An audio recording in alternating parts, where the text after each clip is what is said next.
flowers bloom in spring. Tell me who gives the air that you breathe. Ooh. Everything that you need he will provide, so you may as well come on and give him a try. 'Cause he's awesome. Ooh, he's awesome.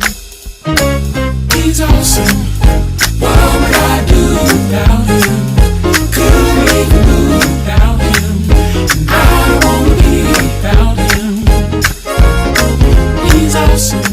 Greetings, people of God. Welcome to ZMR Ministries. I'm Pastor Z, and thank you for joining me for another episode of What's the Issue Wednesday. Now, tonight's episode is pretty special. As you can see, we're not in a studio. We're actually in someone's home who is very dear to me. Tonight's episode and topic is called From the Track to the Chair, Overcoming Adversity. And I have my very special uncle here with me today, and we're going to be discussing his journey of overcoming adversity. Please help me welcome my uncle, Marcus Goodner. Marcus. Yes. Thank you for joining me. Sure. You excited? Yes. I'm excited too. Right. So, of course, as you see, he's in a wheelchair. And everybody knows Marcus. I mean, he's so normal to us. He's a funny guy, very intelligent, but he has an amazing story, an amazing journey. What's so normal for us, other people don't get questions answered, and they may, be a little curious. And so today we're going to get all those questions answered for you. Now, Marcus, how would you describe your life before your accident?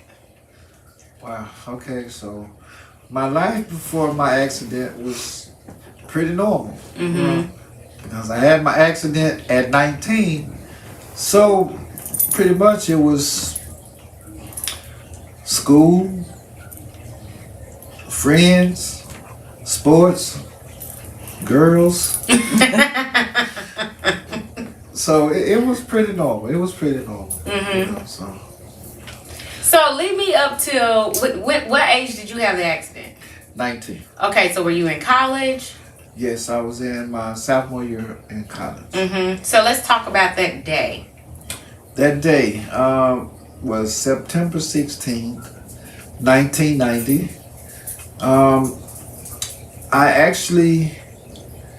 It was a Sunday. Mm-hmm. And so we were leaving home to go back to school. I was attending Prairie View A&M, and this was my first year at Prairie View. I had transferred from a private school that I went to the year before. And so two of my friends and this young lady that I didn't know at the time, we drove from Prairie View to home specifically for one reason, and that was to get food. Mm-hmm. And the two guys that were in the car with me, we shared a mobile home. And so at the time, I was the only one that had a credit card. And when we were at school, I kept having to use my card to buy food and stuff. And so I was tired of feeding grown Negroes. So I said, we need to come home. You go to your mama's house, I go to my mama's house, right. Everybody go to their mama's house, and we were going to get some canned goods and non-perishables and things like that. And so that's what we did. And so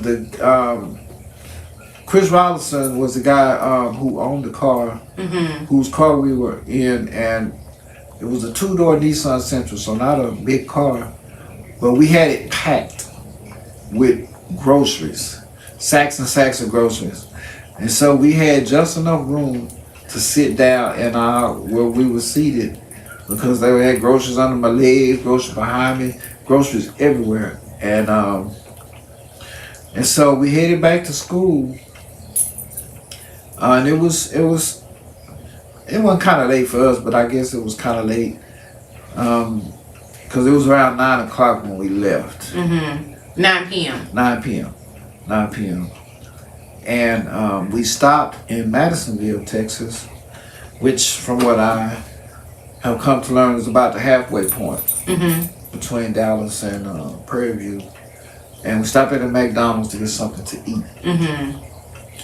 And so I was the first one finished. And so I went when I got done, I didn't hang around in there with them. I went back to the car because I was sleepy. Mm-hmm. And I got in my spot, and at the time I was wearing contacts. And so I took my contacts out, put them in a little thing, and put that contact holder in the window behind me. And I laid my head down, cracked the window open in the back, and I fell asleep. Mm-hmm. And we got back on the road shortly after that. Did you remember getting on the road, or were you asleep the entire time? Now I remember getting on the road. Okay. I remember getting on the road, and so I probably fell into a deep sleep shortly after that. Mm-hmm. And then the next thing you know, I woke up, and it was pitch black. I actually could see the stars, and my legs just, I remember. Because I was on my back, and I could see the stars, and I can remember trying to get up, and my legs just felt real heavy, and so I'm trying to figure out why my legs are feeling this heavy, and so then all of a sudden I started hearing voices, hearing the other people talking. Mm-hmm. And your friends, or friends, was it yeah. paramedics? Okay. No, these were my friends at the time. Paramedics hadn't shown up just yet. And I can remember asking Chris to help me get up.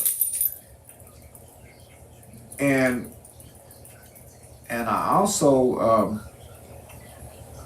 I thought I had actually landed in grass because around my neck, it was just itching real bad. Mm-hmm. And so I kept telling her, I say, well, take that grass off from around my neck.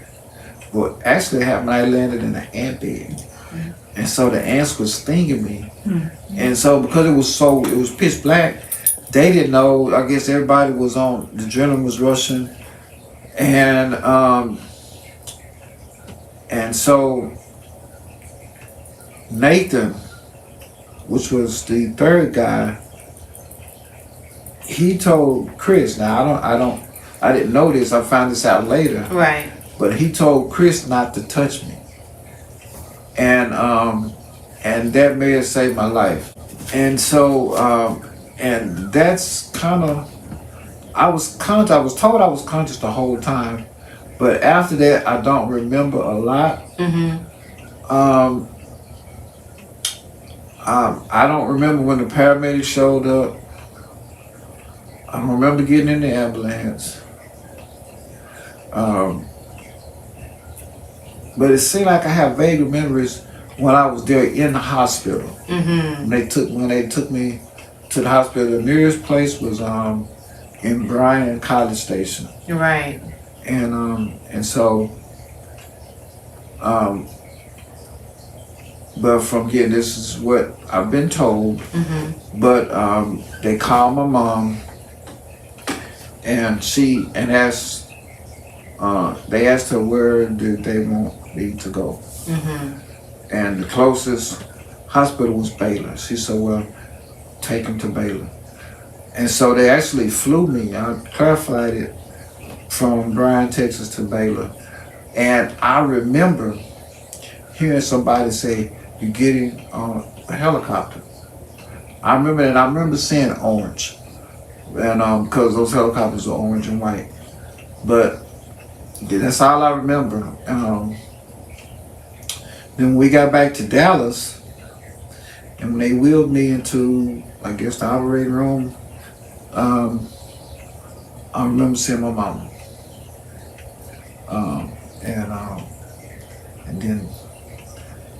And then they took me on into surgery. Mm-hmm. And so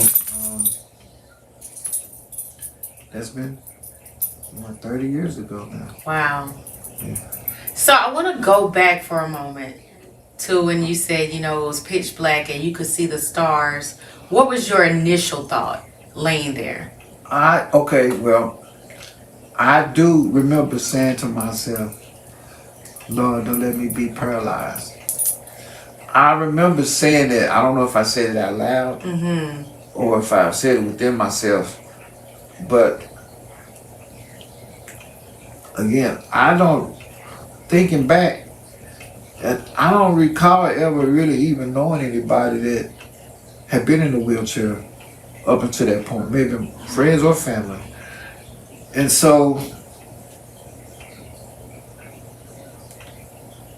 I wouldn't have known a lot about paralysis. I wouldn't really understood it.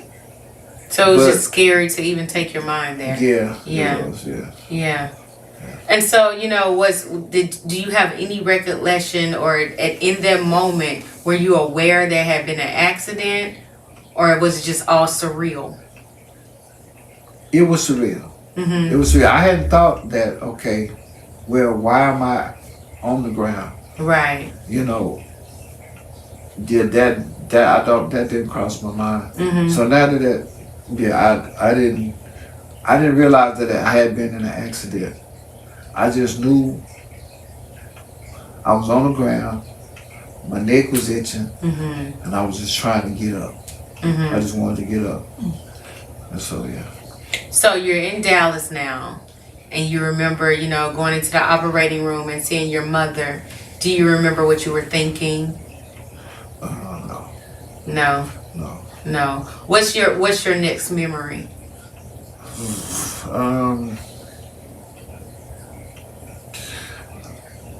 Pain. Pain. They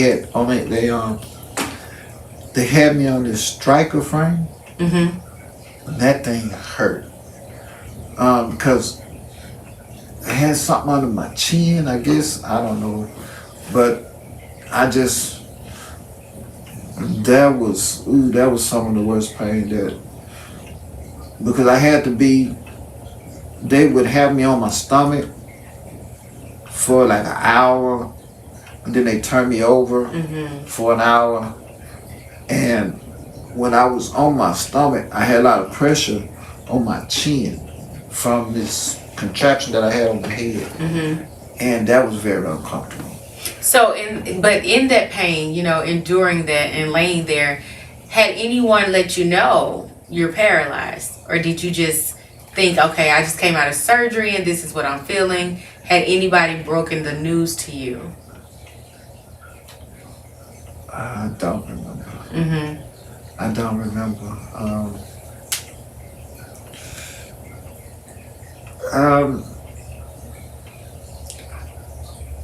If I were to take a guess, I would say that I had the discussion, probably with my mother or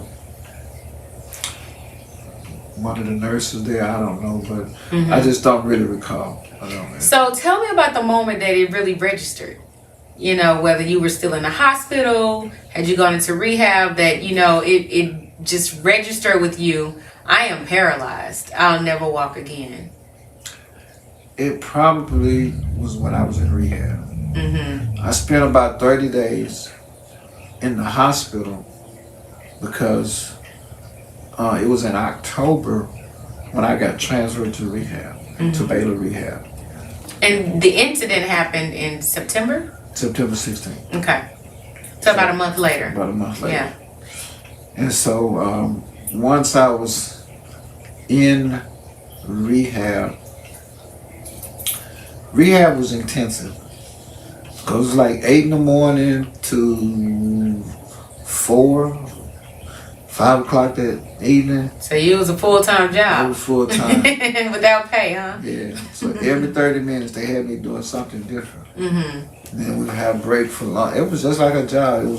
We had break for lunch. And then after lunch, I was back at it. So what exactly was going on in rehab? Like, I mean, I know it's rehab, but do you remember some of the exercises they had you doing? Yeah, I had physical therapy. Uh-huh. And on physical therapy, they had me out on this bench, and they would be doing range of motion with my legs and my arms. Did you feel any of it? No. No. I had occupational therapy.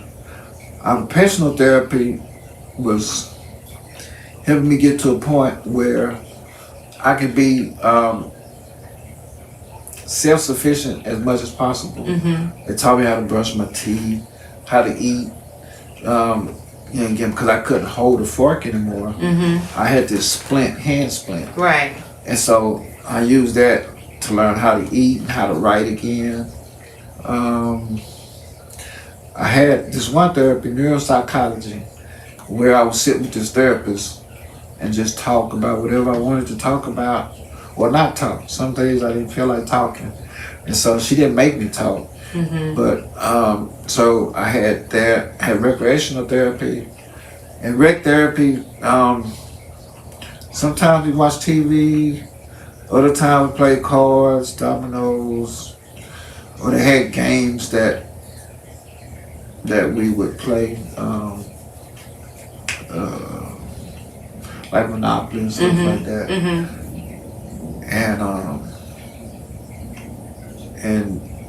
And then in the evening, I would have another session, or after lunch, I would have another session of physical therapy and occupational therapy. So where were your friends during this time? The ones that were in the accident with you? Can I name the people? That's on you. All right, Chris Rollison, at the time, he was one of my best friends. And again, it was his car that we were in. Nathan King was the other guy. Nathan was a good friend. And then there was a young lady, her name was Gayla Knowles, and she was the one driving. And I didn't know her. I had not ever met her in my life until we left Prairie View coming back to Dallas. And truth be told, I wish I never met her. And if Chris wasn't such a wuss, I would have never met her, because I told him, don't go to the campus recruiting somebody to go home with us, because your car not that big. We're gonna need all the space that we can for these groceries. And he went up there and did it anyway. And so, but it was his car, so I didn't have much say. Why do you think you regret meeting her? Is it because of the accident? 100%. Yeah. If I'm being honest, 100%. So you still blame her? I do. Yeah. She was driving. And I get two different stories. I get one story from Nathan. He was in the front seat. He was in the passenger seat. Chris and I were in the back. I was behind the passenger, and Chris was behind the driver. And Nathan told me that she was fumbling with the radio, messing with the radio, and that I'm assuming cause we're on the 2-lane highway, and so when she took her eyes off the road, and so she coasted into the side of the road. She coasted off the road, and there was gravel along the side of the road, and so I guess when she hit that gravel, she overcorrected to get back on the road. And when she overcorrected, or she corrected herself, but she overcorrected, and in that overcorrection, the car spun, and then when we spun, centrifugal force, boom, boom, boom, boom, we flipped. And when the car flipped, the two people in front had seatbelts on. Two people in the back, me and Chris, we didn't have seatbelts on. And when the car flipped, we both came out. And you Chris flew out of the windshield? Out the window. Okay, the back window. Okay. Back window. And Chris was awake, so he was able to brace his fall. And in bracing his fall, he only separated his shoulder. All right. I was totally out, and so I wasn't able to brace my fall, and I landed on my neck, and I ended up severing the 5th vertebra in my neck. And so now I'm diagnosed as a C5 quad. And so the paralysis is from the fifth vertebra down. Mm-hmm. And that's why I don't have use of my hands. Most time when people see somebody paralyzed, it's mostly from the waist down. And so those guys have full range of motion with their arms and hands. And that's because their level of injury is lower on the spinal cord. Right. So because my injury was in my neck, it affects all 4 limbs, both my legs and my hands. So I'm considered a quadriplegic as opposed to a paraplegic. So did they ever show remorse?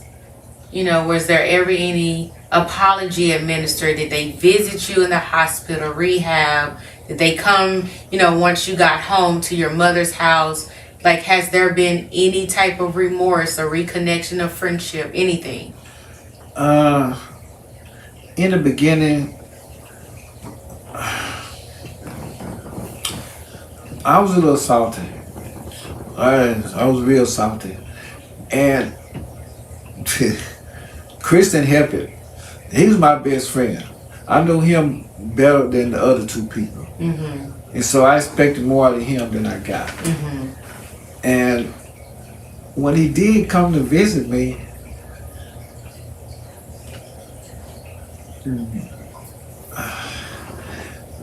the brother had the nerve to have my clothes on.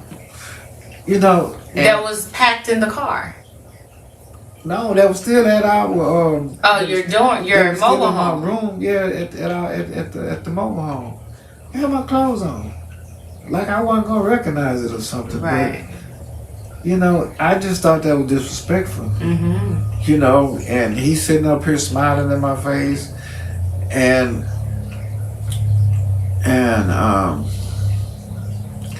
so I'd rather he not even come if he was gonna come that way. But never apologizing. I remember laying in my bed, and this was in rehab, and they came to visit me. I can't remember if Nathan was with them, but I know Gayla was with Chris. And they came to visit me. And he had on a gold turtleneck that had short sleeves. This was my shirt. I remember it like yesterday. Had my pants on, the whole. I hope he didn't have my underwear on, but I remember they came. I was in my bed, so this was probably after I had my rehab session, and so I was in bed, and they came in the room, and they were talking to me, and I remember telling Gayla that I forgive her. I don't think she asked me for forgiveness. She never apologized. You just. I don't recall her doing that. Okay. But I remember offering forgiveness to her. Why do you think you did that?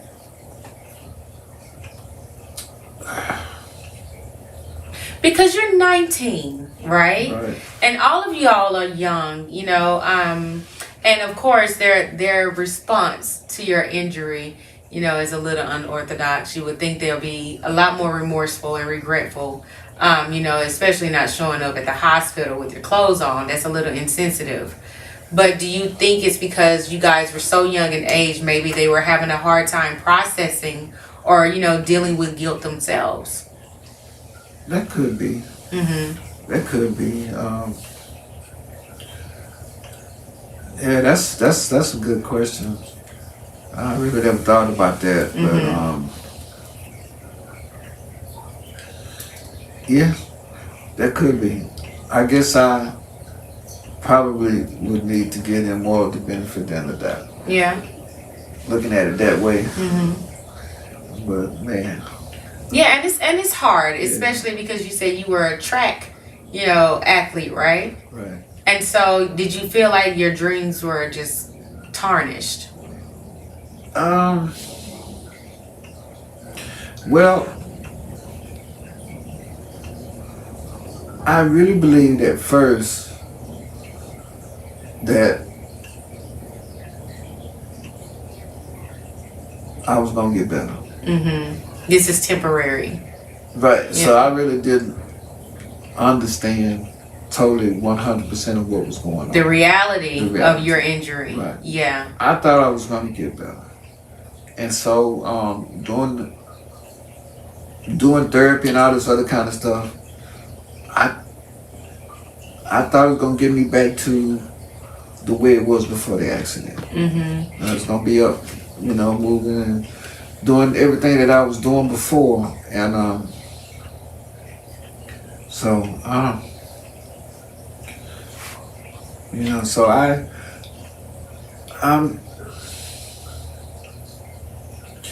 I can remember talking. Her name was Deborah, the therapist. And man, that lady there, she was a big help to me. Now when I look back, because there was some days that I wasn't a real nice person to that lady. You were bitter. I was. Yeah. I was bitter. And I could remember saying to her, well, if I could just at least have the use of my hands. Because I understood how important your hands are. And I knew if I had my hands, that life would be a whole lot easier than if I didn't. Right. And so, man, wow. So let's go a little deeper, Marcus, because so far we've talked about the physical inabilities, right? And I think sometimes that's more obvious because it's on the outside, when really, the greatest war is internally. So how did you manage, emotionally, mentally, spiritually, when it really set in? Rehab is not going to help. They can do all of this, but I'm not going to walk again. I'm not going to run track again. Of course, your perspective or your vision of how life has, as you envisioned it, had to have changed. So what was that mental and emotional and spiritual process like? Because we see the inability physically. Did you have to readapt, internally as well? Well, if you're honest with yourself, the answer to that question would be yes. I couldn't tell you exactly. It was a process. So it wasn't one day I woke up and like, okay, well, this is my new normal. Right, this is it. All right, so it was a process, but friends, family, my brothers, they really helped me. They really helped me. And one thing that kind of helped me too is that nobody treated me like I was different. They still ragged me. They still gave me a hard time. They tried to make life as normal as possible for you. Yeah. Right. And so, that has been initially that was a big help. That was a big help.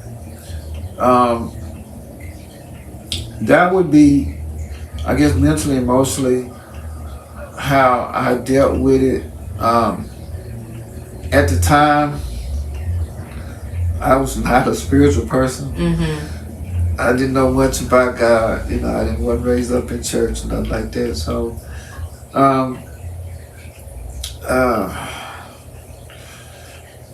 but I remember when I got a chance to get, I forget what they call it, but when they got to a point where I could come home for a weekend pass from rehab. Mm-hmm. I don't know. I think it's just the innate, whatever's in us that yearns for God, whether we know it or not. It's something I think that's within us that causes us to look up. Right. Mm-hmm. To know that there's something, there's a being greater than us that we need to lean and depend on. And I'll never forget, I had asked Junior, well, a friend named Junior, Sammy Pearson, and Terrence Robinson to come get me to take me to church. And I only knew one church. And so they came and got me and brought me to church. And when I got enrolled in that church, it was just the feeling, the love that I received from none of these people knew me, except for one lady. Her name happens to be Mary Robinson, but she was the only one. None of those other people knew me, but the love that I felt, that was something, and I told myself, man, I want more of that. And so I think that was the initial journey on my quote unquote spiritual awakening, and but that's how that's kind of how I dealt with all of that. So that was coming home from weekend passes, and then now, of course, let's fast forward. Now you're completely out of rehab. You're now introduced to Christ. You still have a little bitter streak, but you're home. Now, home life, we know, was a bit different. Right? It's definitely not what it was before. Right. What were the drastic changes, and how did you find yourself adapting to this new normal? Well,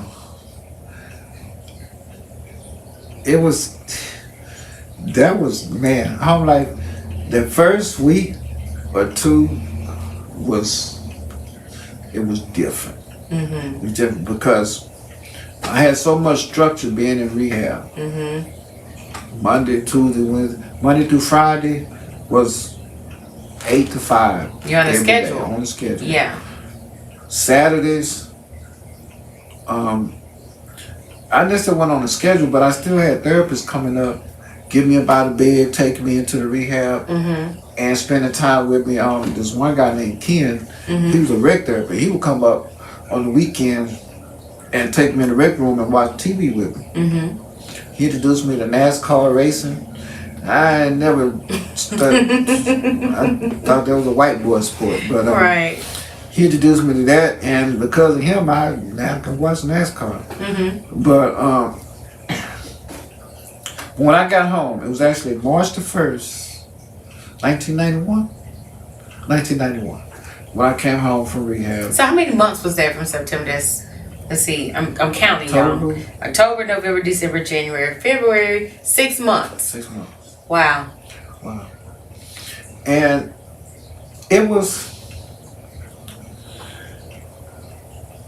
normally you don't get that much rehab. But luckily, my dad, who was an absent father in my life, he had got a job doing construction. And he put me and my brother on his insurance. And so that's the reason why I was able to have the therapy I got. for as long as I did. 'Cause Right. if I didn't have it, because my mother, the job she worked on, she didn't have insurance. And so if I didn't have that, I probably only got about a month's worth of rehab. But luckily, you know, when things worked out, he did. And so I was able to get the rehab that I needed. But when I got home,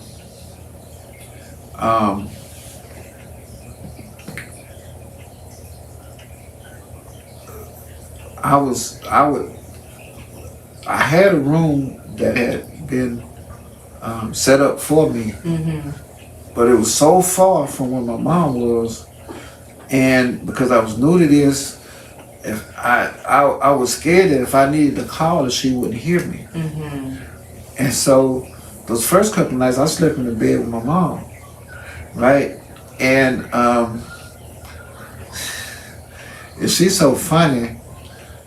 I knew that I had to be turned every couple of hours, because that's what they did when I was at rehab. Right.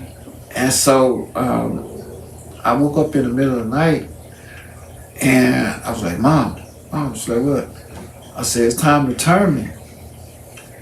She's, look here, son, you ain't in rehab no more. Yeah, that was funny, you know, but I can hear her saying that.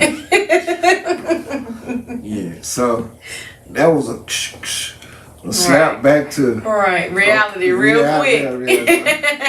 Yeah, You ain't in Kansas no more, huh? Yeah. So things were different. So what, 91? So I was turning 20. I turned 20 on the 20th of March. So I remember having a birthday party, and all my friends came over.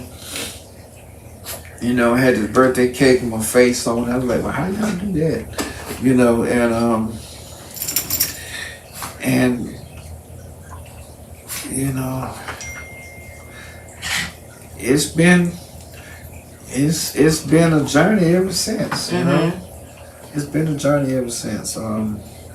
So when you came into the fullness of acceptance, you know, you're home now, it's back to reality. Mom's not treating you any different. Family and friends are loving on you, you know, but they're still treating you like Marcus, not, you know, like someone who's handicapped or needy. You have a new church family that's loving you now. Your faith in God has increased. You know, was that the push that you needed to say, okay, there's still life after this injury? What helped you to see that? Well, yes, and yes. Okay. All right, but I had this kind of go back to rehab. I never forget, it was a Saturday, and so I had my breakfast, and so I'm sitting in bed and watching TV, watching college football on Saturday, and this lady rode into my room. And she said, Marcus Goodner? I was like, yes. She said, hi, I'm Barbara Bernhardt. You want to go back to school? And I was like, yes. She said, well, you got to get up out of the bed so I could talk to her. I was like, okay. So she rolled out, and the people came in and, you know, and got me up into my wheelchair. And once I got ready, she came back in, and she like, look, she said, I'm Barbara, I'm with TRC, which at the time was Texas Rehab Commission. And she said, what? She said, if you want, you can go back to school, you know. And I was like, yeah, I want to go back to school. And so she just talked to me, and I ended up signing some stuff. And she made it work. She made it happen. I forget all the details now, but I know that fall. So when I got home in March, you know, I just kind of, you know, matriculated my way through the summer. And in August, when school started, I got back into college, and I was attending Mountain View. So full circle, because the August prior to that, you were a student at Prairie View. Right. You know, you had the accident. Life looked bleak. Did you ever think a year from there you'd be back in school? I did not. I did not. So in a year's time, I mean, really less than a year, because your accident was September. right. Yeah. Yeah. I was back on my, as young people say, I was back on my grind. And so yeah, I was, and that in itself was no, these are steps to help you become who you become, right? And so because friend, you just when you're up walking around, you're so self-sufficient. Mm-hmm. You know, a lot of things you do without thinking about it. Mm-hmm. That's you know, true. like if you drop something, you just reach down and pick That's it true. up Yeah. without even thinking about it. And so now, you know, if a book fall on the floor and I'm looking at it and I hated dropping things because I didn't want to have to ask nobody to pick it up. Right. And again, it took Barbara. She told me something that has stuck with me ever since then. And it had to do with opening doors. Mm-hmm. I didn't want to have to ask nobody to open the door. And at that time in the early 90s,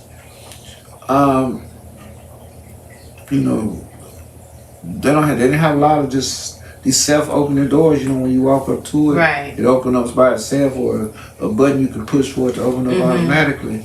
So campuses now are a lot more handicap friendly, Yeah. but they wasn't back then. Mm-hmm. And so I would sit by a door and just wait for somebody to walk by. And when they were about to go in, I said, well, can you hold it open for me, please? Or if they saw me sitting there, they may ask me, well, you trying to go in? I'm like, yeah. And then then I go in. And, when I was telling them about that, she told me, she said, Marcus, she said, don't be afraid to ask. Mm-hmm. She said, they can't tell you but yes or no. Right. And that stuck with me ever since then. So now I don't have that problem anymore. But it took me a minute to get there though. But Yeah. And so now, you know, you said this accident was 30 years ago, and it's definitely been 3 decades of a journey. And you went back to school. I know you're working. I know you've traveled. You're married. You're a dad. All of these amazing things. You know, looking back 30 years ago, did you ever foresee any of this happening? No.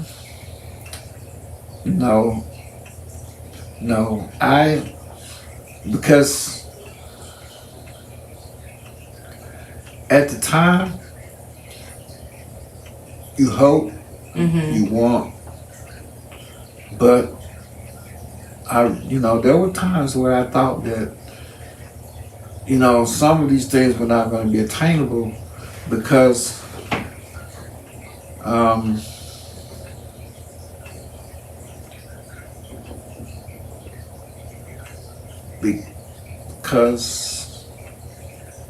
I know it's because we're visual people, right? And the first thing somebody's going to see is this, the chair. So you were afraid they wouldn't see you. Right. I did. They would just see your handicap, your disability. I did, because I had asked, I work with a bunch of females on my job, and man, this was probably 15 years ago.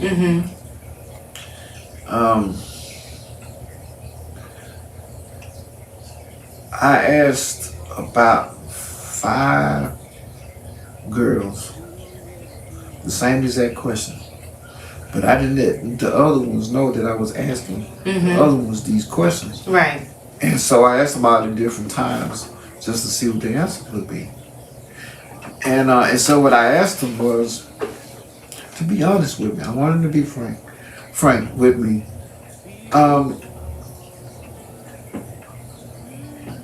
If you didn't know me and this guy approached you in a wheelchair, in a way that, he wants to be your man, for instance, to get to know you. Let's go on a date. Right. Yeah. It's called a date. A date. What would how would you be? What was your reaction?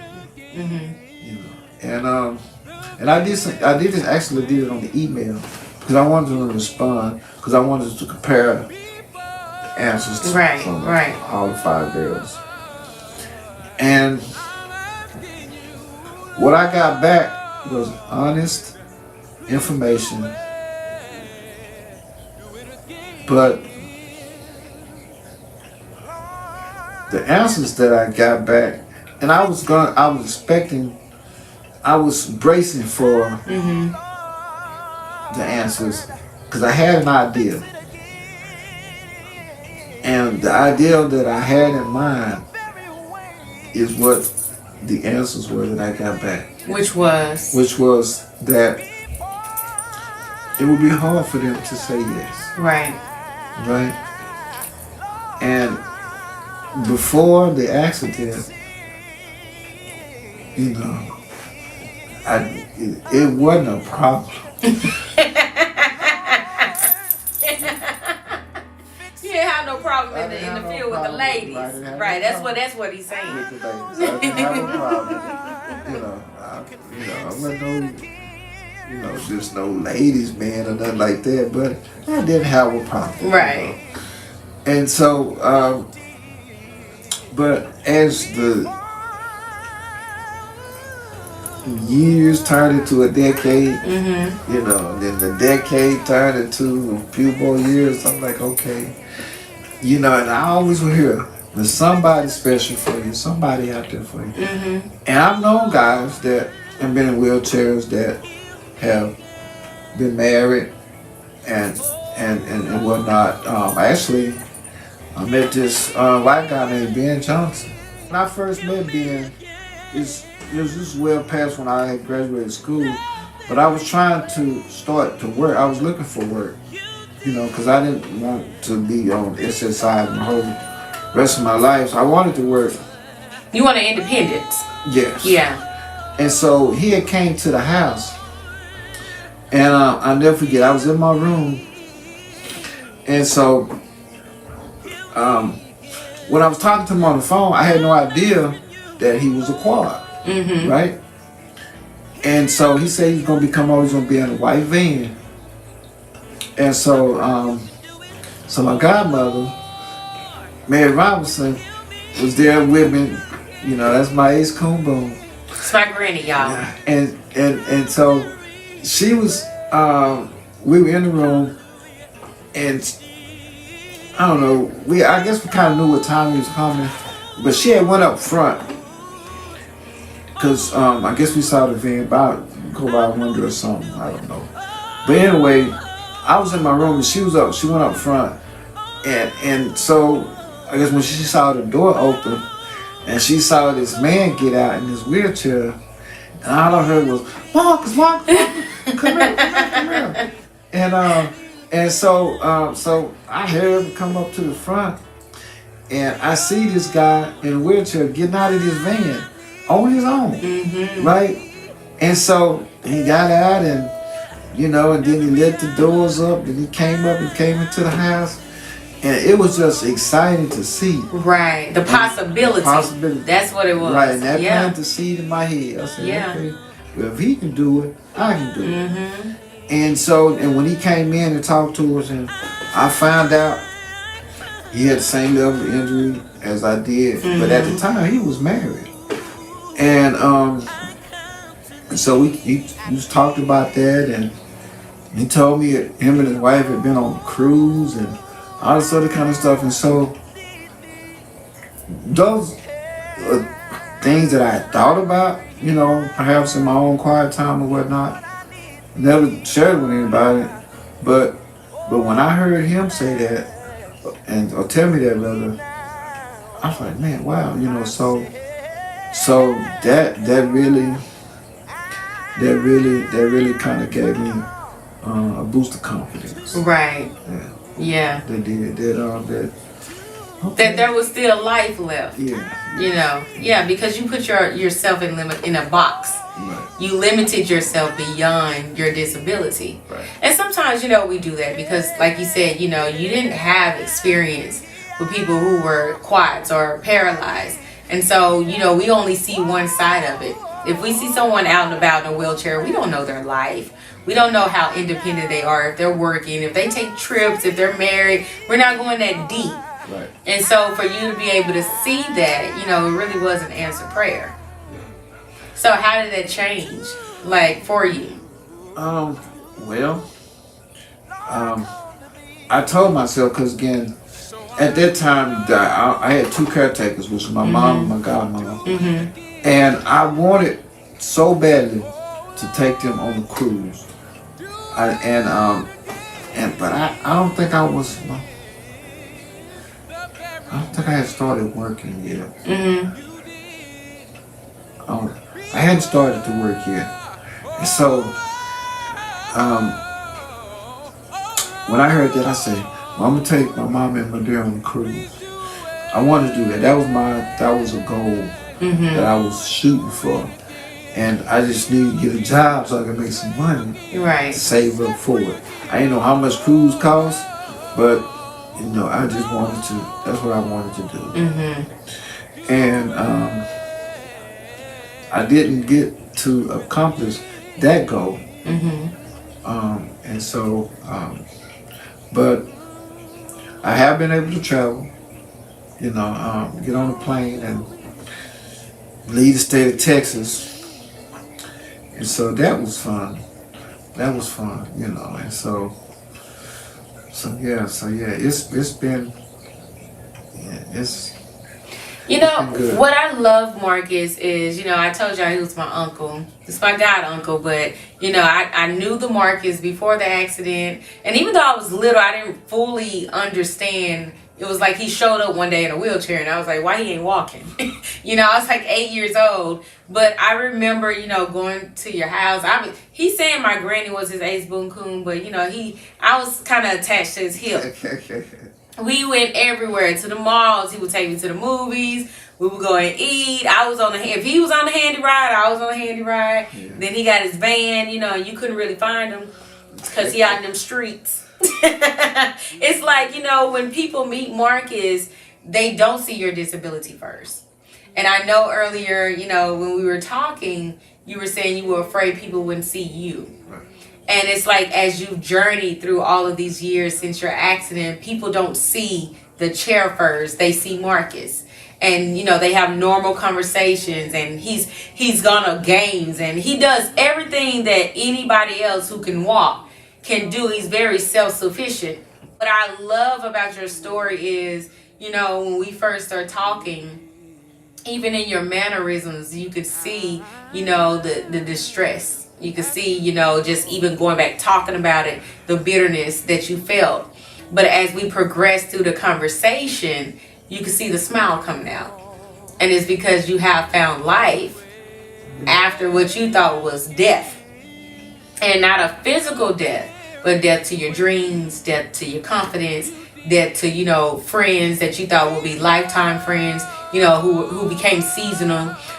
What would you say overall is the biggest thing that you've learned from this entire journey? Wow, okay, that's a good question.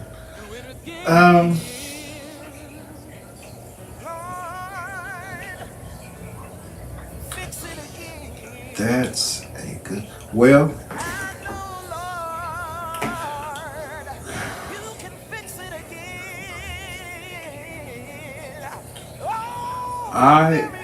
couple of things.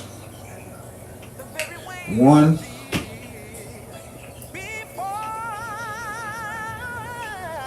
this journey has led me to find Christ.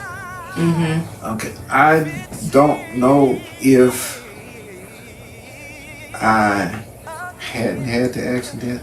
I would like to think that I would have Eventually. eventually. But if I hadn't had the accident, I may not have found Christ.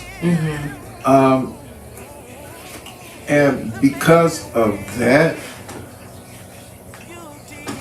the bonuses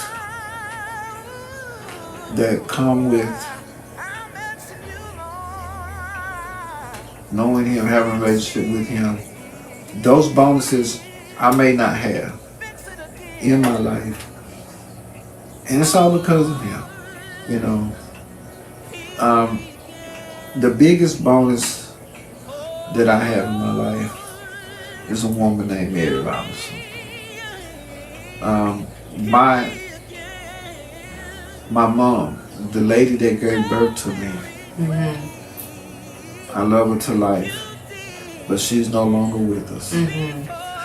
And it's been 17 years God, it's a long time. since my mom passed. But Mary Robinson has filled that void.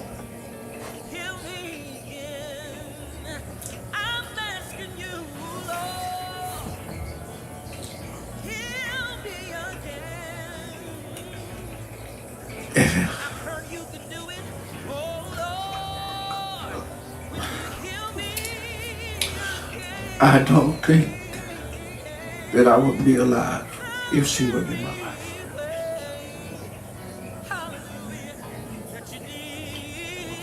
I don't.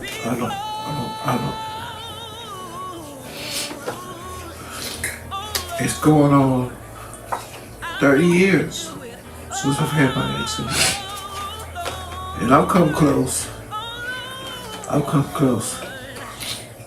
But it's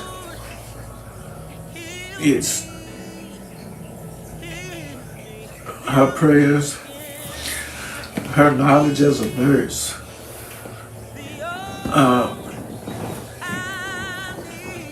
has, I believe that's why I'm here. I have brothers that grew up on my block, some 10 plus years older than me, some 3, 4, 5 years younger than me. And I mean, from the corner house to the other corner house, we are all like family, and we brothers. And we fought, we played, we chased girls, we done all that, and we just, they're my guys, and you know, and then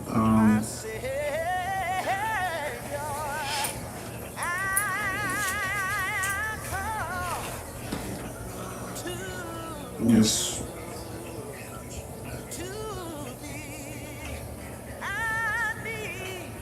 and they're my guys. But I eventually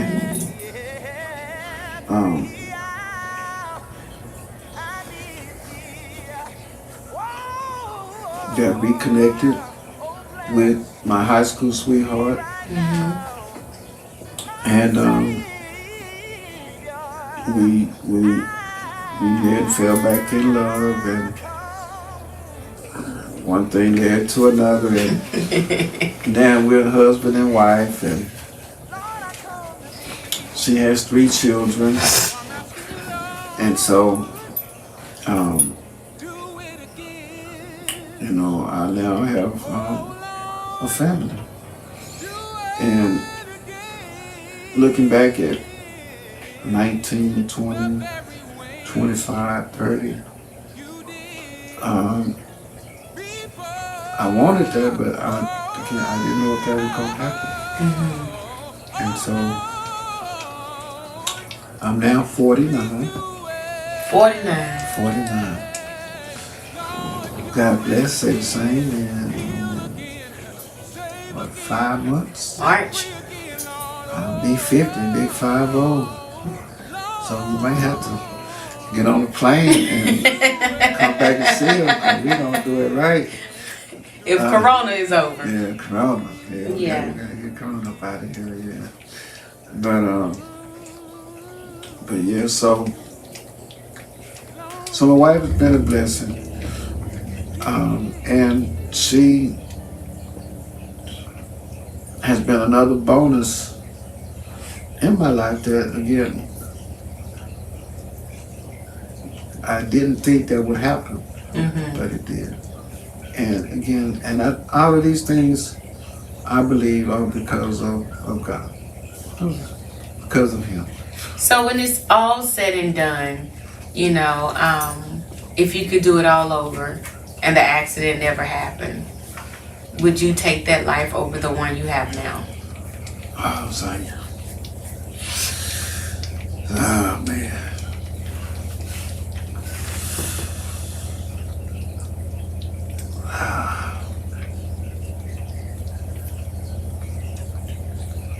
That's a very hard question. Because, again, I would like to think that at some point I would have got it right and maybe had a similar life to what I have now. But only God knows. Right. Yeah. And so in closing, Marcus, because there are so many people who are watching this, and your disability is being paralyzed, and there are others who are watching who have family members, close friends who are paralyzed, or they have some sort of disability, that they're finding it very difficult to cope. Some are still in misery. They're very bitter. They feel like their life is over after whatever happened, whether it was an accident, whether it was a brain, some traumatic experience where, they now have a disability. Anything could have happened where they feel like, the life I envisioned for myself is not the life that I'm going to have anymore. What type of encouraging words could you give them to let them know it's going to be a journey, it's going to be hard, but they too can find life after the accident just like you? Okay.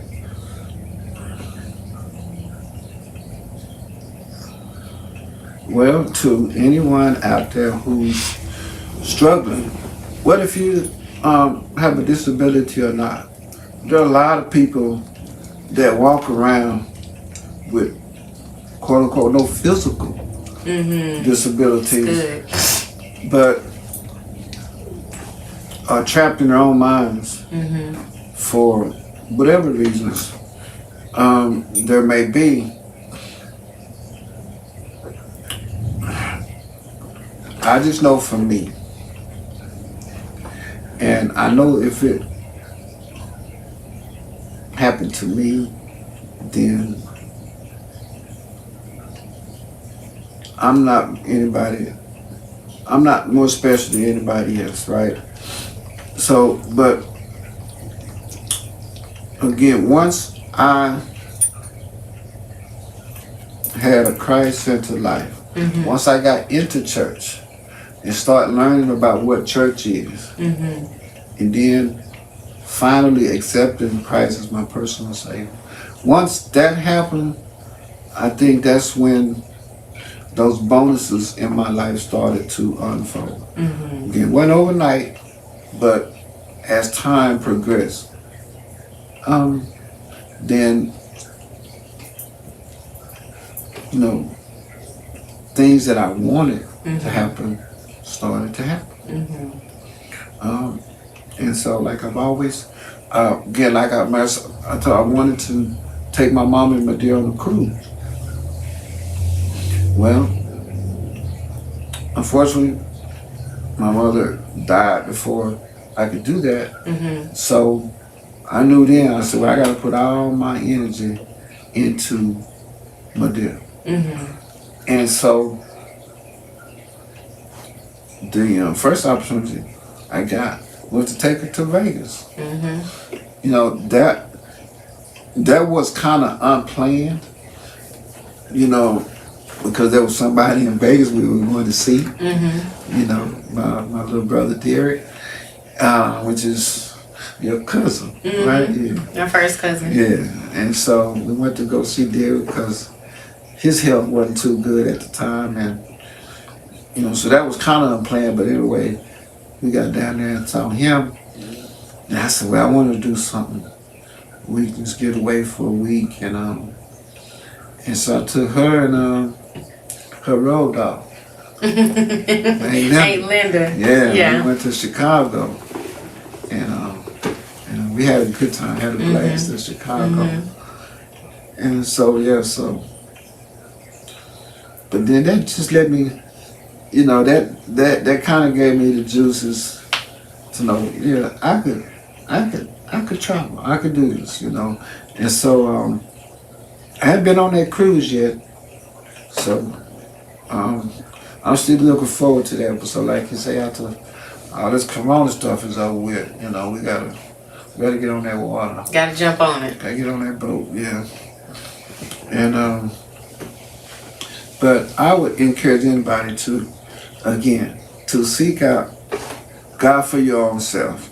Again, I had to learn that, and it took me a little while to learn it. But once I learned it, it was worth it. It was worth it, and again, life is not easy. Even with Christ in your life, it's not easy. It's not going to be, and it's not hard, you know, but it's life. It's life. And I guess with Christ in your life, you understand things a lot better. Right. And sometimes you understand the why, or the why not more than you would if you didn't have that background, have that center in your life. Or so. So again, for those who are struggling, find you a Madeira. Mary Robinson. Don't make them like her no more. Don't make them like that. And I would let you know,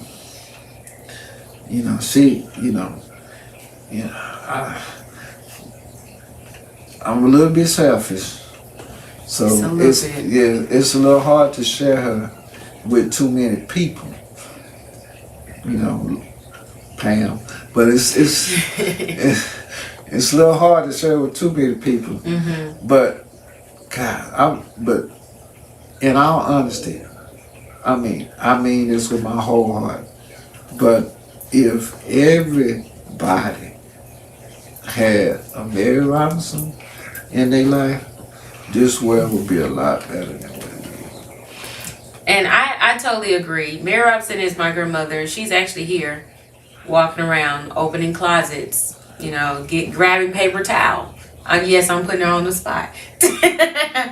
So if y'all heard noises, then you know we're shooting at our house, and I'm so grateful. But Marcus, I'm super proud of you for sharing your story, for being vulnerable, for being honest, because so many people, you know, are in the same boat, and they are just looking for someone who they can say, you know what, so it's not just me. You know, this is a normal feeling, but they don't just see, you know, your low place. They're seeing where you are now and how you have truly overcame adversity. So I'm super proud of you. And I'm grateful that you're here. Thank you, baby. Thank you, tap it up. Yeah, that's what I'm talking about. You guys, thank you so much for tuning in today. It's been quite a show today. I didn't mean to get emotional, but my uncle got me all worked up talking about my granny. I pray that his story was encouraging for you. I pray that it gave you the drive and the self-esteem and the confidence that you need, the boost to get up, not just to overcome your own adversity, but that you will listen to what he was saying about developing your own relationship with Christ. because it is much harder without them. And like he said, it's hard with them, but it'll be a lot easier because now you have someone that's powerful, more powerful than you are, that can carry you through those times where you feel like I can't carry myself. So Marcus, thank you again. Listen, tomorrow is Thursday, so we have Bible study. Join me tomorrow night as we walk the word. Join us next Wednesday. We'll have another episode of What's the Issue Wednesday, another special guest with another hot topic. Thank you guys once again for tuning in. You have a blessed night. Tell them bye, Marcus. Bye-bye. See y'all later.